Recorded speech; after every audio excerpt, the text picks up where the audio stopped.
চোরেদের সর্দার ভারতীয় জনতা পার্টি। যত চোর ইলেকশন বন্ডে টাকা দিচ্ছে আর ইডি আইডি আইটির দাবি করে। সুপ্রিম কোর্টে বলেছে ইলেকশন বন্ড ঠিক নয়, এই জন্য বেছে এরা কারণ পয়সা হাতানোর জন্য এসব করেছে। বর্ধমানে এক সভায় যোগ দিতে এসে সাংবাদিকদের মুখোমুখি ওই ভাষাতেই বিজেপিকে কটাক্ষ করলেন তৃণমূল প্রার্থী কীর্তি আজাদ। তিনি বলেছিলেন, কি বললেন আসুন শুনি।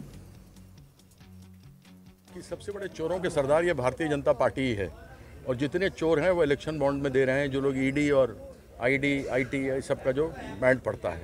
तो उसके अंदर जिस प्रकार से इन्होंने बात की, सुप्रीम कोर्ट ने फिर इनके खिलाफ में क्यों कहा है, क्यों कहा कि गलत है? ये इसलिए कहा है ना गलत, क्योंकि इन्होंने पैसा हड़पने के लिए ये सब हरकत की है।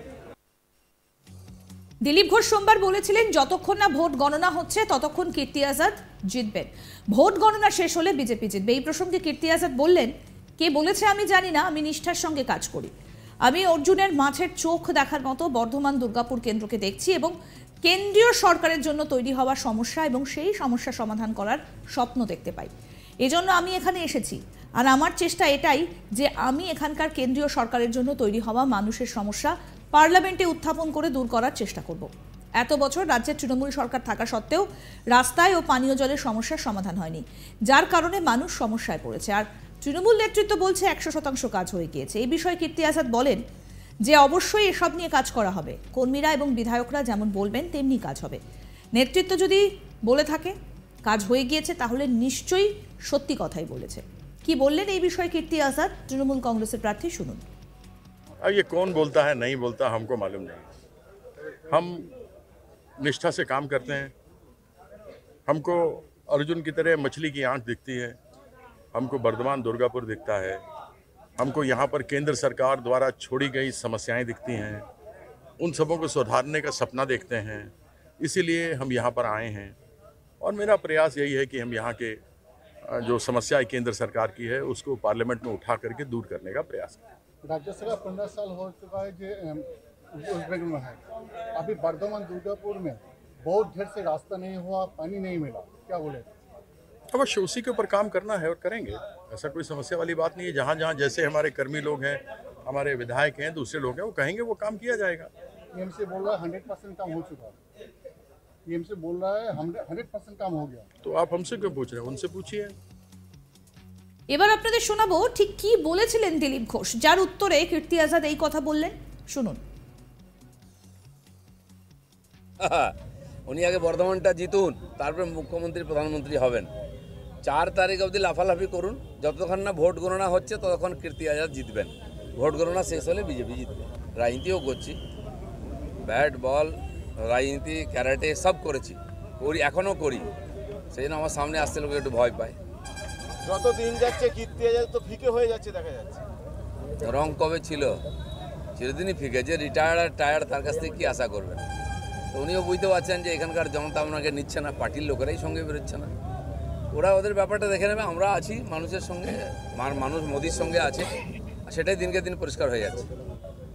কীর্তি আজাদকে এতবার আপনি ইয়ে করছেন, কীর্তি আজাদকে আমি কথা বলি না, উনি আমাকে নিয়ে কথা বলেন, আমার দরকার নেই। কি উইকনেস আছে মনে হচ্ছে, কি দুর্বলতা আছে? সফলতা কি আছে? দুর্বলতা কিছুই নাই, যা জিরো তার পজিটিভ আর নেগেটিভ কি? 0-0 আছে। কেন বর্ধমান লোক ওনাকে ভোট দেবে? উনি কি থাকবে না কেন? দেখেছেন বাইরের লোককে দেবে? আমি সবসময় করি ব্যাটিং বোলিং, সেজন্য আমার সামনে কেউ আসে না, যে এসছে সে বুঝতে পারছে। কদিন আগেই বর্ধমান দুর্গাপুর লোকসভা কেন্দ্রের বিদায়ী সাংসদ এস আলু আলিয়ার কাছ থেকে তিনি সংসার কোথায় খরচের রিপোর্ট কার্ড চেয়েছিলেন। এদিন কীর্তি আজাদ সাংবাদিকদের মুখোমুখি হয়ে আরও বলেন, বিদায়ী সাংসদ মাত্র 20% খরচ করেছেন। উনি বলেছেন কোন কোন পরিকল্পনা উনি দিয়েছিলেন, কিন্তু খরচা কত করেছেন না মাত্র 20%। এমপি ফান্ডের হিসেব অনলাইনে দেখতে চাইলেই পেয়ে যাবেন, যার মাত্র 4 কোটি টাকা খরচ হয়েছে।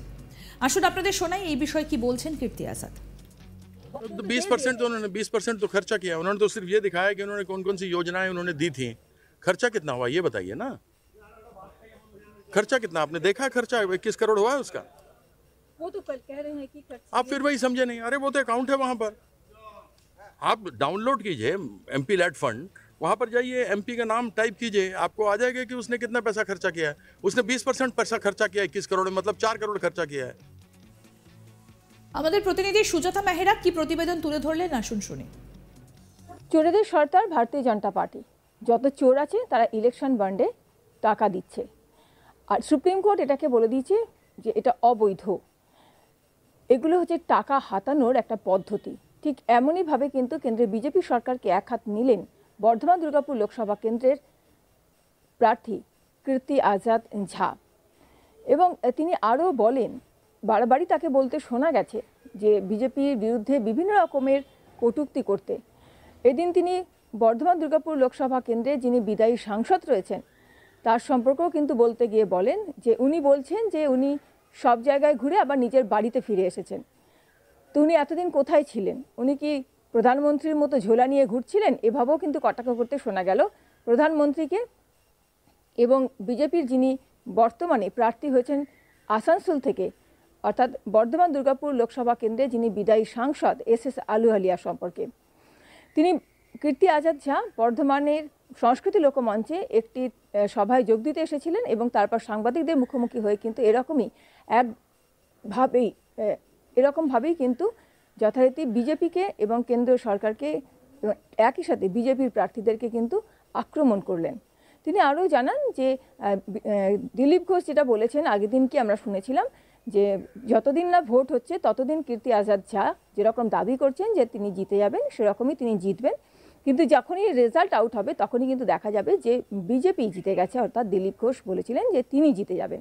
এই প্রশ্নের উত্তরে কিন্তু যথারীতি কীর্তি আজাদ ঝা জানান যে তিনি অর্জুন যেমন দেখেছিলেন শুধুমাত্র মাছের চোখ, সেরকমভাবেই কিন্তু অর্জুনের এই মাছের চোখ দেখার মতোই কিন্তু তিনি দেখতে পাচ্ছেন বর্ধমান দুর্গাপুর লোকসভা কেন্দ্রকে এই মুহূর্তে। এবং এখানে যেসব সমস্যা রয়েছে, অর্থাৎ কেন্দ্র সরকারের বঞ্চনার ফলে যেসব সমস্যার মধ্যে পড়েছে মানুষ, সেই সমস্যাকে দেখতে পাচ্ছেন এবং সেই সমস্যা কিভাবে সমাধান করবেন এই দিকেই কিন্তু এই মুহূর্তে তার নজর রয়েছে। তিনি কে কি বলল সেটা তিনি জানেন না এবং সেটা তিনি অতটা প্রাধান্য দিতে চান না। এরপর কিন্তু তিনি আরও বলেন যে বিদায়ী সংসদ যে সাংসদ কোটায় খরচের যে রিপোর্ট কার্ড পেশ করেছেন সেই বিষয়ে বলতে গিয়ে কিন্তু তিনি কটাক্ষ করে বলেন যে মাত্র 20% তিনি খরচা করতে পেরেছেন। যা খরচা করার কথা ছিল, যা পয়সা এমপি ফান্ডে রয়েছে তার মাত্র 20% তিনি খরচা করতে পেরেছেন। কেননা তিনি যদি চাইতেন তাহলে তো তিনি খরচ করতে পারতেনই। এই বিষয়ে কিন্তু আমরা দেখেছিলাম যে এস আলুওয়ালিয়া এই খরচা করতে না পারা বা বিভিন্ন প্রকল্প তিনি অনুমোদন না পাওয়ার অভিযোগ করেছিলেন। তার কাদের বিরুদ্ধে না। আরও আপডেট পেতে দেখতে থাকুন আজ তাক বাংলার ইউটিউব চ্যানেল।